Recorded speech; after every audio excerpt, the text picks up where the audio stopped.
जय श्री हरि विष्णु। दोस्तों, आज इस वीडियो में बात करेंगे कि साल 2024 में पापांकुशा एकादशी किस दिन है, पूजा का शुभ मुहूर्त क्या रहेगा, पारण का शुभ मुहूर्त और संपूर्ण नियम किस प्रकार से आप सभी को इस दिन भगवान श्री हरि विष्णु जी का पूजन करना चाहिए, कौन सी ऐसी वस्तुएं हैं, कौन से ऐसे मंत्र हैं जिनका आपको जाप करना चाहिए। संपूर्ण नियम जानकारी आप सभी के लिए इस वीडियो में लेकर के आई हूँ, तो वीडियो के अंत तक बने रहिए।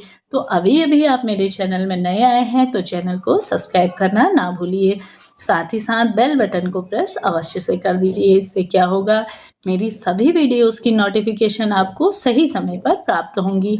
तो जैसा कि पापांकुशा एकादशी व्रत अश्विन माह के शुक्ल पक्ष की एकादशी के दिन किया जाता है। माना जाता है कि इस एकादशी व्रत के समान अन्य कोई भी व्रत नहीं है। इस एकादशी में भगवान पद्मनाभ का पूजन किया जाता है, अर्चना की जाती है, जिसके अक्षय पुण्य की प्राप्ति होती है और सुख समृद्धि में वृद्धि होती है। पापांकुशा एकादशी 1000 अश्वमेघ और 100 सूर्य यज्ञ करने के समान यह फल हमें प्रदान करती है। साल 2024 में 14 अक्टूबर दिन सोमवार के दिन अश्विन माह के शुक्ल पक्ष की एकादशी का व्रत आप धारण करेंगे। इस दिन सुबह के समय में सूर्योदय का समय रहेगा 6:27 पर और सूर्यास्त का समय रहेगा शाम को 5:58 में। इसके साथ ही साथ इस दिन आप सभी को अभिजीत मुहूर्त प्राप्त हो रहा है 11:39 से 12:35 पर और अमृत काल रहेगा शाम को 6:09 से लेकर के 7:36 तक।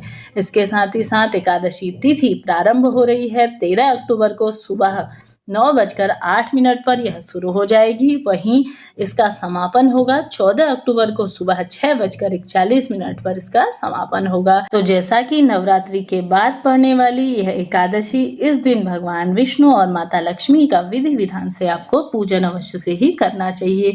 जैसा कि इस दिन माना जाता है कि व्यक्ति को हर तरह से दुख, दर्द और पापों से मुक्ति मिल जाती है और सुख समृद्धि की प्राप्ति होती है।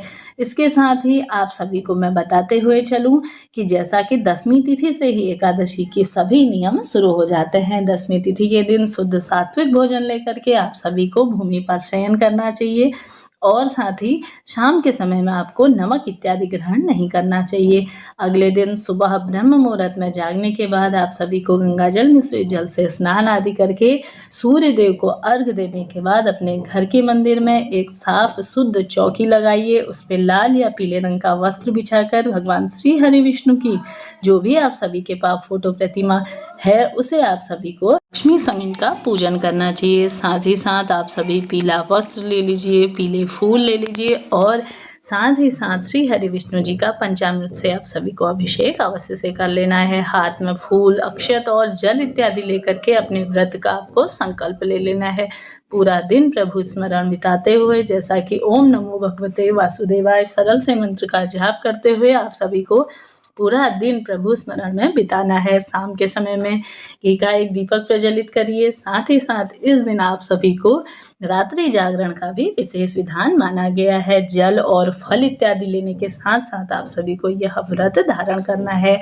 इस दिन आप सभी फलों का जूस ले सकते हैं, जल ले सकते हैं, फल इत्यादि अवश्य से ले सकते हैं। इसके साथ ही पूरा व्रत पूरी रात्रि आप सभी को भजन इत्यादि अवश्य से करने चाहिए। अगले दिन जैसा कि माना जाता है एकादशी व्रत करना जितना महत्वपूर्ण है उतना ही उसका व्रत का पारण सही समय पे करना उतना ही आवश्यक है, क्योंकि पूर्ण रूप से अगर आपको एकादशी का फल प्राप्त करना है तो सही समय पे आपको पारण अवश्य से करना चाहिए। तो जैसा कि एकादशी व्रत के पारण का जैसा कि अश्विन माह के शुक्ल पक्षी की द्वादशी तिथि प्रारंभ होगी 14 अक्टूबर को सोमवार को सुबह 6:42 से द्वादशी तिथि समाप्त होगी 15 अक्टूबर को मंगलवार को सुबह 3:52 पे। तो पारण का शुभ मुहूर्त रहेगा। तो पारण का शुभ मुहूर्त यानी व्रत आपको खोलना है 15 अक्टूबर दिन मंगलवार को सुबह 6:27 से लेकर के 7:45 तक आप सभी को अपने व्रत का पारण कर लेना है। इसके साथ ही साथ पारण का शुभ मुहूर्त सुबह आपको जैसे प्राप्त होता है उससे पहले ही आप सभी को श्री हरि विष्णु जी के निमृत आप सभी को शुद्ध और सात्विक भोग बनाना है। जिस प्रकार से विधि विधान से आपने इस प्रकार से एकादशी एकादशी की तिथि पर आपने भगवान श्री हरि विष्णु जी का सुबह के समय पूजन किया, उसी प्रकार से द्वादशी के दिन भी आपको अवश्य से पूजन करना चाहिए। शुद्ध सात्विक भोजन बना करके उन्हें भोग लगाइए और साथ ही पंडित जी को अपने घर पर बुला करके उन्हें भोजन कराइए। न करा पाने की स्थिति में उनके लिए एक समय का ही सूखा अनाज, फल, दक्षिणा इत्यादि जैसे कि कच्चा अनाज आप सभी को एकत्रित करके उनके घर अवश्य से ही भिजवाना चाहिए। और जैसा कि एक अंश आप सभी को गौ माता को खिलाइए। उसके बाद आपने जो भी भोग स्वरूप श्री हरि विष्णु जी को लगाया है उसी का प्रसाद स्वरूप आपको ग्रहण करने के बाद ही अपना व्रत खोल लेना है। क्षमा प्रार्थी हो जाएं और जो भी कहिए कि जैसा कि किसी नियम अनुसार या किसी मनोकामना के लिए आपने यह व्रत धारण किया है तो उस भगवान जी के समक्ष बैठकर कुछ क्षण जैसा कि सरल से मंत्रों का जाप करके कथा सुनने के बाद आप सभी को उन्हें कहना चाहिए कि हमने जो भी मनोकामना निवृत्त आपने किया है या किसी परेशानी, हारी बीमारी के लिए किया है या जो भी आपकी मनोकामना है उसके लिए आपने किया हो तो अवश्य से ही आपको श्री हरि विष्णु जी को कहना चाहिए। साथ ही क्षमा प्रार्थी होना चाहिए कि हमारा व्रत पूर्ण हुआ, जो भी हमसे जो भी हमसे कोई गलतियां हो गई हैं उसके लिए हम क्षमा प्रार्थी हैं।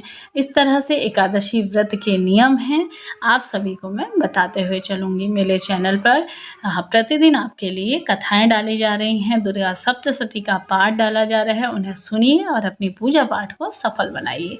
मिलते हैं नेक्स्ट वीडियो में, तब तक के लिए हर हर महादेव।